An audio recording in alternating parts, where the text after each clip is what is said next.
Really quick, I want to apologize a little bit ahead of time for this episode. I recorded it. It was well after midnight, and I'd had a very long day. I was at an event, a community event with some other horse people, and I had this inspiration. I wanted to record this podcast, but my voice is a little bit under the weather. I had been talking all day, and so I'm a little bit monotone and lackluster in this podcast, but it's okay. I'm very enthusiastic about this topic, and I hope you can still enjoy it and get the information out of it and kind of look past the fact that I was very tired during this episode. Hey everyone, welcome to another episode of the Willing Equine podcast. We are recording this in my car during my commutes to and from my work, so the audio may not be super clear, and also my daughter is with me in the car, so you may hear her little comments throughout the podcast. But otherwise, hopefully you can enjoy this podcast and we can discuss all sorts of interesting topics that have to do with making a positive impact on your relationship with your horse.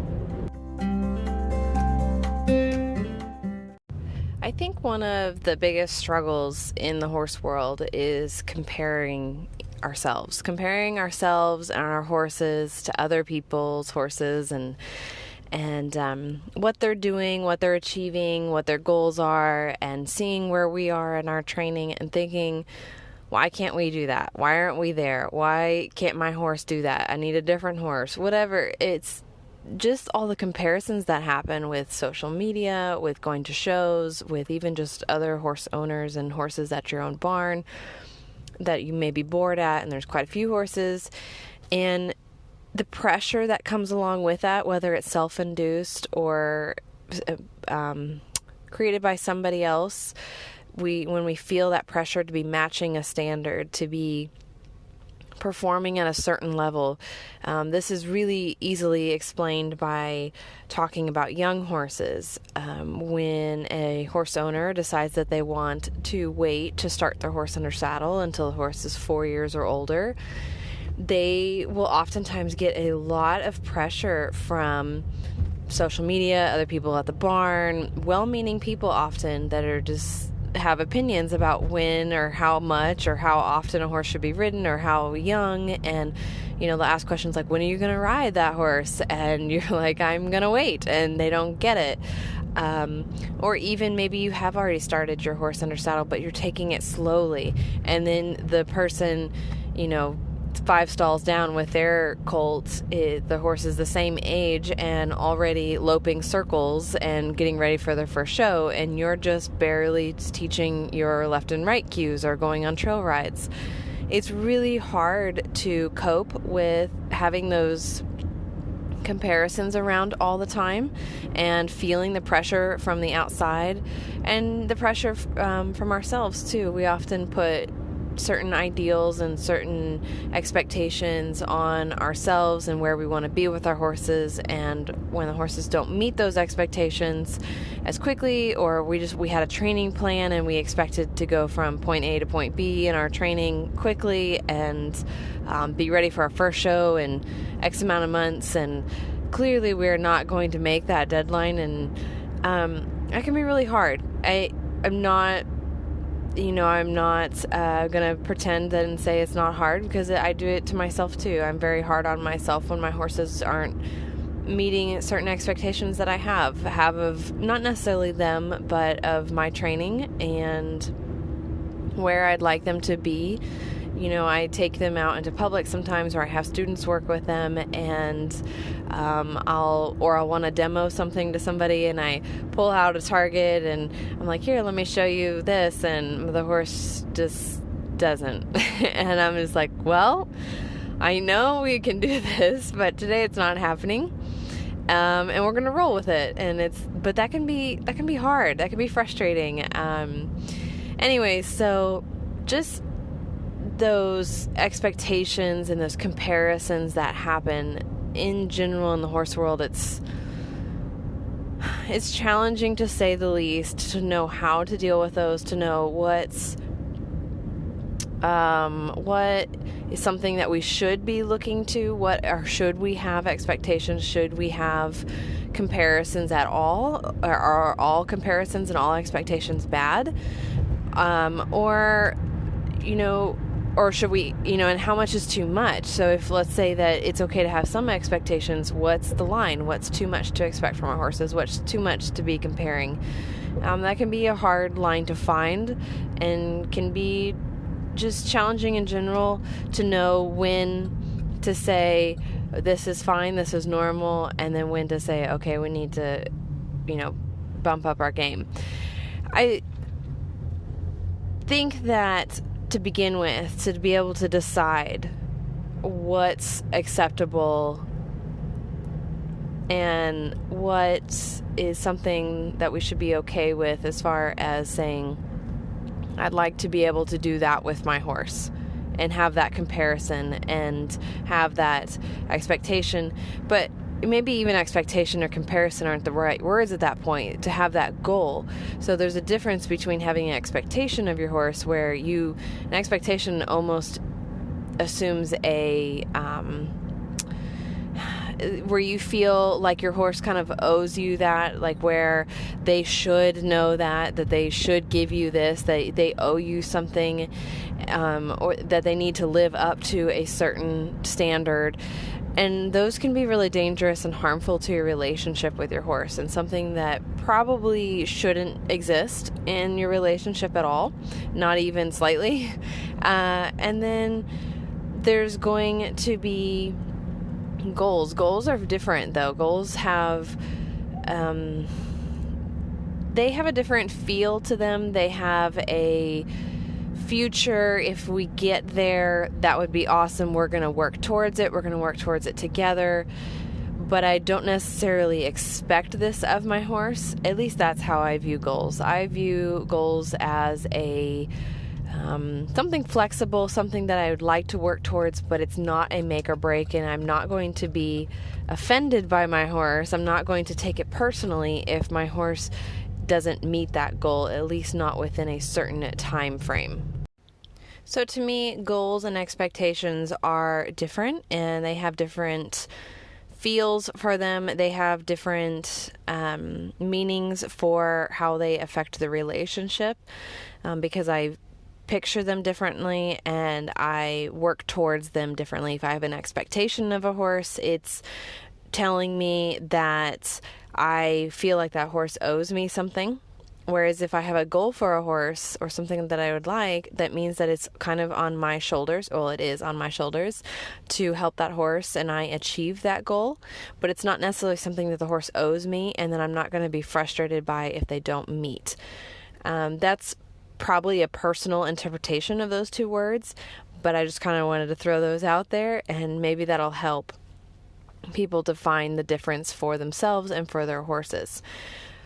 But as far as comparisons go, wrapping it back to that aspect of it, when we get on social media and we see that colt down the barn aisle that is already doing laps in the arena and preparing for their first show, and we're barely getting in the saddle and they're the same age.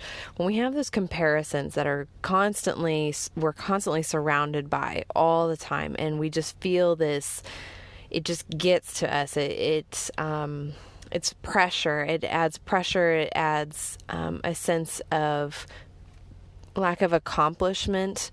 It's almost, I'm trying to think of the right word, but it kind of crushes your joy a little bit. It kind of makes your little successes, like being able to get in the saddle without there being a bucking fit, or teaching your horse to turn left or turn right. When we're trying to do things very, very slowly for certain reasons, when we see that colt over in the arena doing laps at the canter or the lope, and we want to be happy about our little success, but then in the back of our brain, we're like, man, I wish we were doing that, or look what he's doing. That's amazing. And I'm over here and I can barely turn my horse left. Those comparisons can be very harmful for our relationship. And I want to talk about why we shouldn't be focusing on those comparisons, for a couple of reasons. One, what do you value?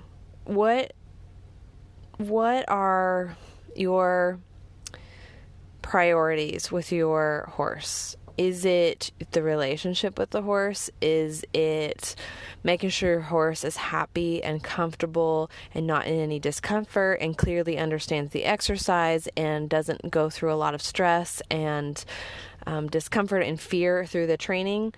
Or what you value is being able to lope multiple circles around the arena within a couple of weeks of starting your horse and getting ready for your first show really quickly and be able to show that horse quickly and get into the top levels quickly and to achieve and get ribbons and all of that. I'm not saying that competition and ribbons and loping are bad, but if you're functioning on a timeline, if what you're valuing is that end expectation of your horse, when you're valuing how far you can progress, how quickly, versus the relationship with the horse, then it's very different. It's very different for you. It's very different for the horse. So the comparison is not a true one.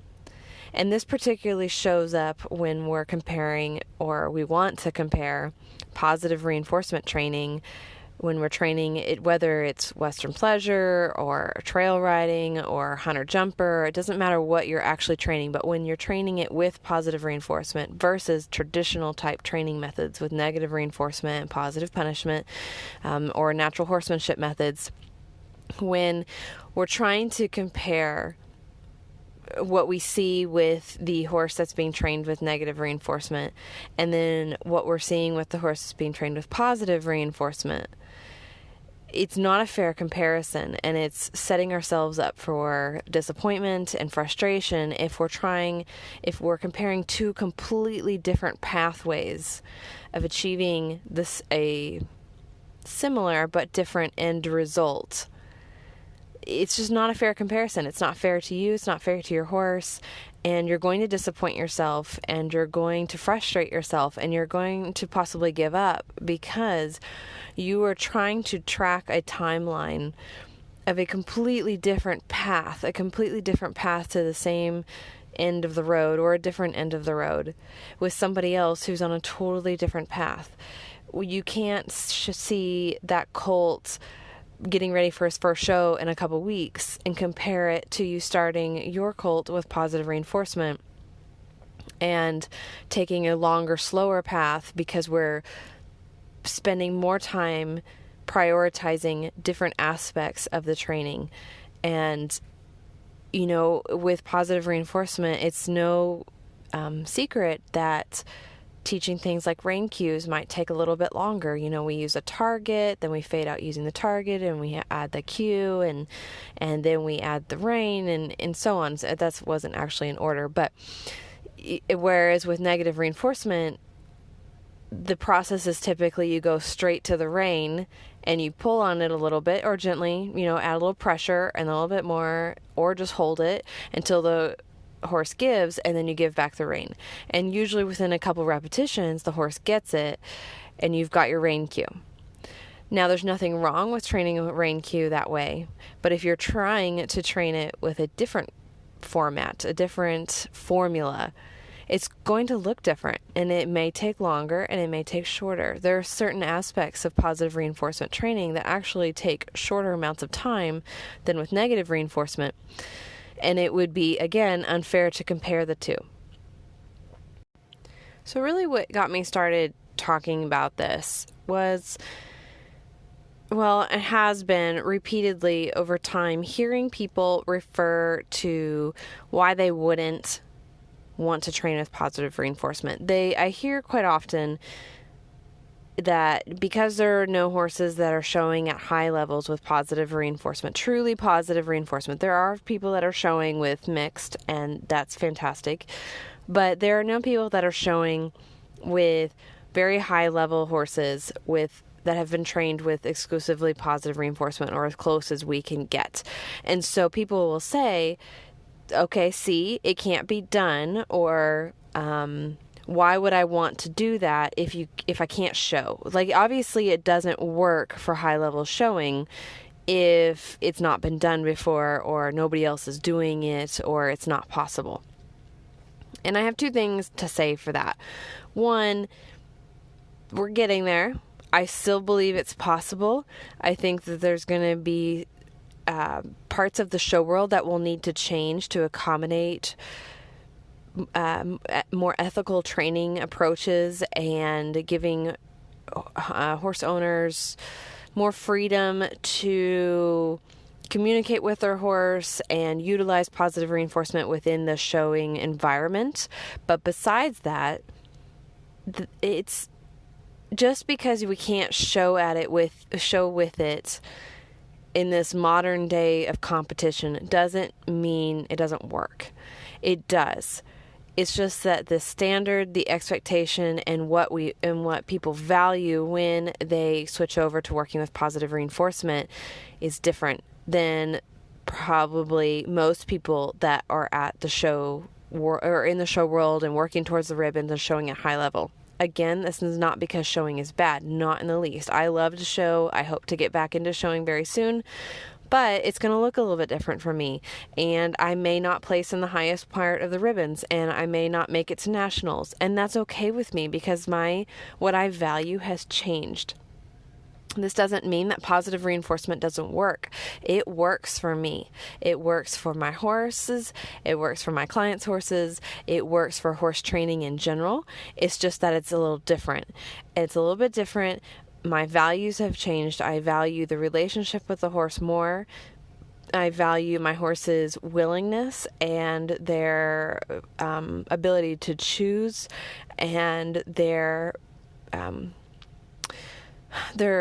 emotional state more than I value accomplishments and meeting expectations of the show world and the other boarding people at the barn. What I value with my horse, where I am in my relationship with my horse, what I want out of that relationship with my horse is not the same as everybody else's. It's probably not the same as most of the people on social media. It's not going to be the same as most people that are boarding horses at that barn.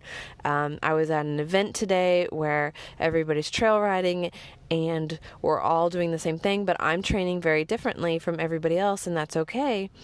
It might mean that at a certain point during the trail ride, I get off my horse because I don't want to push them past their threshold, or I don't want to exhaust them or make them work through it. So I would rather get off and walk than to push my horse past a certain point. And that's okay with me. I value my relationship with my horse, and I value that type of relationship with my horse enough that I'm willing to look different, do different things, and be different than everybody else, and deal with the fact that they're going to look at me weird, and they're going to wonder why I'm not riding my 3-year-old filly, in the next couple of months when she turns 3, and I'm actually waiting till she's 4, and it's going to be very, very slow, and you probably won't see her in the show ring until she's 5, 6, or 7, and that's okay with me because that's what I value. I value a horse that is willingly doing their job, that has fantastic joints, that is ready mentally and physically, that wants to be there, that has the choice to be there, that is enjoying their job and is willingly working for it, and not just something that I'm pushing the horse through or expecting them to do or expecting them to achieve. And those are my goals. Those are my goals for my horses and I. And this doesn't mean that positive reinforcement doesn't work. It just looks different.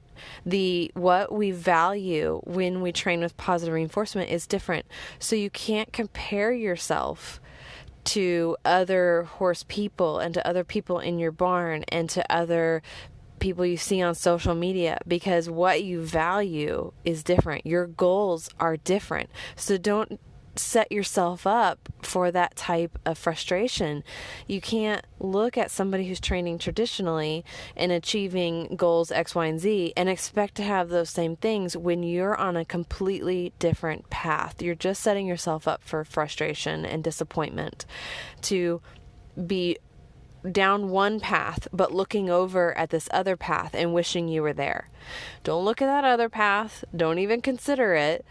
Look down your own path. Keep your eyes set on the goal of what it is that you want. Be set on that and be flexible in those goals, but also dedicated to them, and keep your values front and center. Even take the time to write them down. Sometimes that really helps people, is to get out a piece of paper or on your phone or on your computer, or heck, make a social media caption if you want to, and write out what you value in your relationship with your horse. Write out your goals that have to do with improving your relationship to meet those, to write out what you value in your relationship and how your goals are suited to those values, that they all match up, that they work together. So don't tell yourself you value having a willing horse in riding under saddle and in your training together, but then say that your goal is to perform at this show at this time, and we're going to make it there come hell or high water. You can't have both, most likely. Maybe if you're really good and you give yourself lots of time and your goal is way out in the future, but it would be better to say, I value my willing partner here, and I would like to eventually go do this type of showing. We're going to see if we can get to that point, but if not, that's okay.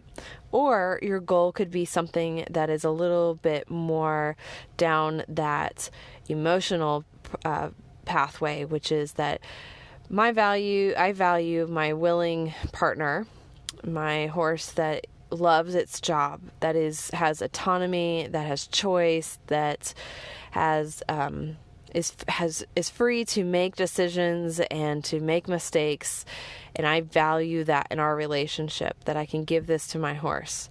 So my goal is to be able to train at liberty in various locations, or to be able to go out exploring with my horse, or to go, I don't know, just something that is well suited to what you value and not completely either contradictory or going to make it hard to stick to what you value, to stick to what it is that you want from your relationship. If your goals are so separate from what you want from your relationship, then you're going to put yourself kind of ping-ponging back and forth between what you want as far as your goals and what you want from your relationship with your horse. So try and put them down the same path, and try not to let yourself be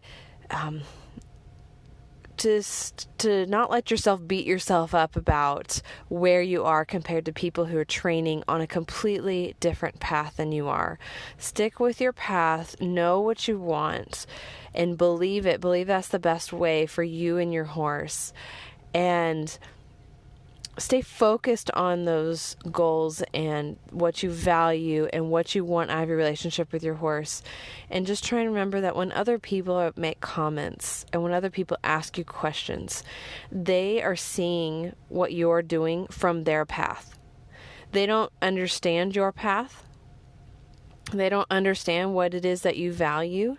They don't understand your goals because they're not on that path with you. They're not there with you. They're not doing that same thing with you. They don't have those same values. And that's not to say that they're doing anything wrong. It's just different, and that's okay.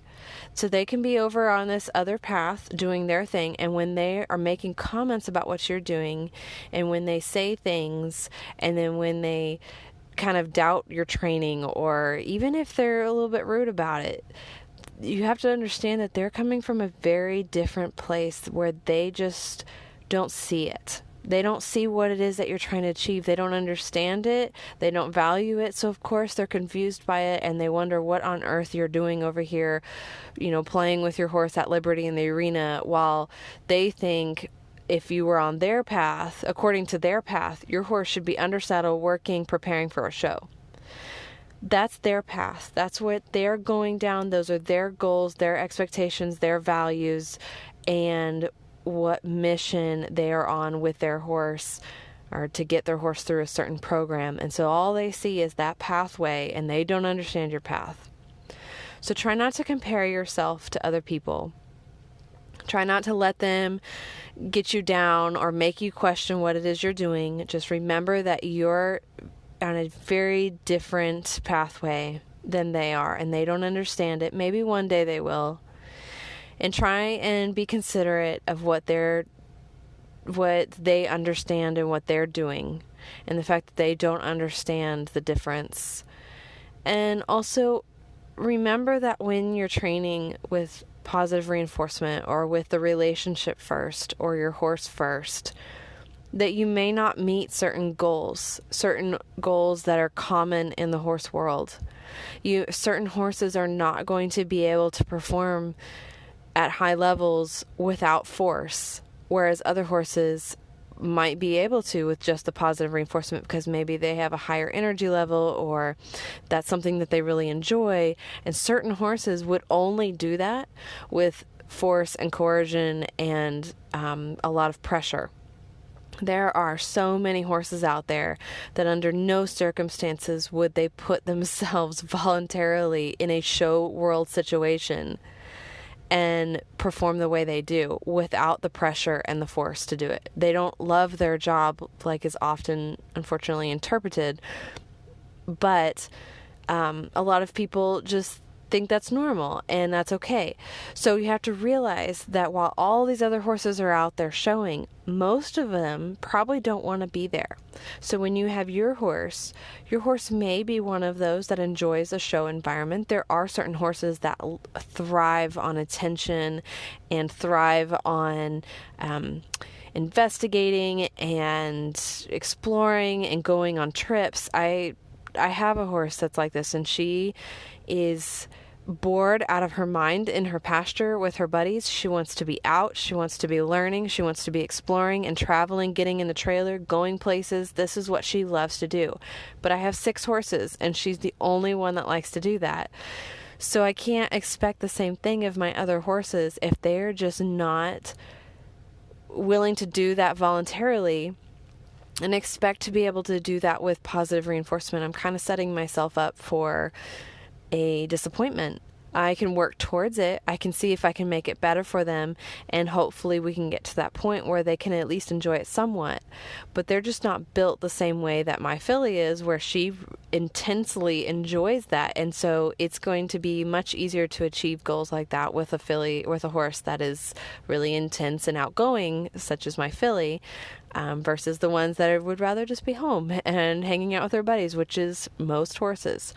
So try not to, if your values are and your goals are to not have to force your horse, to push your horse into things, to use pressure and coercion to get your horse to do things, you're going to be disappointing yourself if you're trying to go down this path with positive reinforcement and autonomy and trying to have your horse be a willing partner, but then looking over here at this other path, these other goals, these other values where people are pushing their horses, are using pressure, are having expectations of their horses that their horses may not willingly want to meet.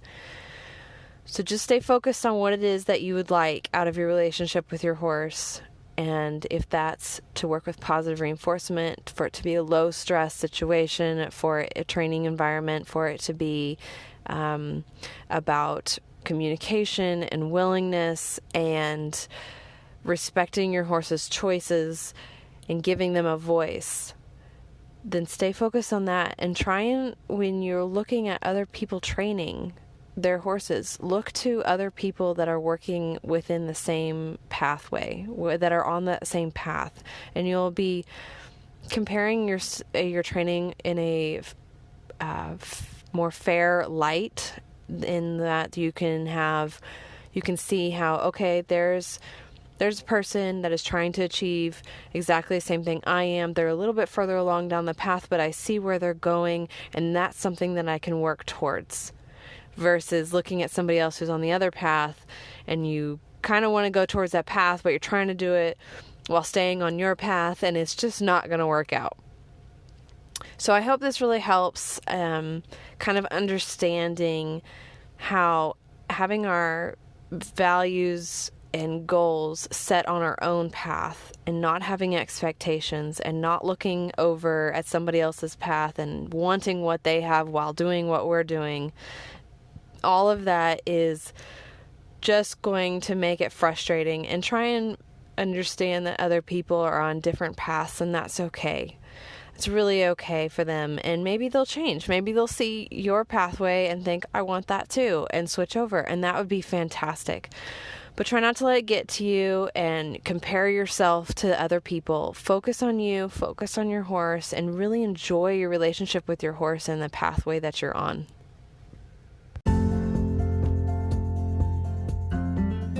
Thanks so much for listening. If you want to find out more, head to my website, thewillingequine.com.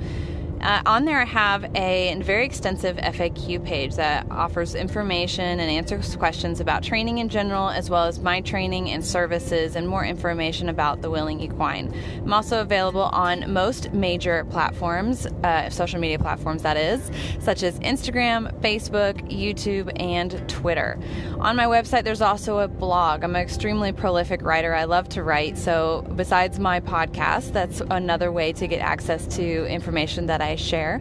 And also feel free to leave feedback. I love to hear from you guys. I want to hear what you think, what you like, what you don't like about the podcast, and any changes you might recommend. So if you are listening through Apple Podcasts, feel free to leave a review through there, or you can contact me through my website or one of those social media platforms. And I look forward to talking to you in future podcast episodes.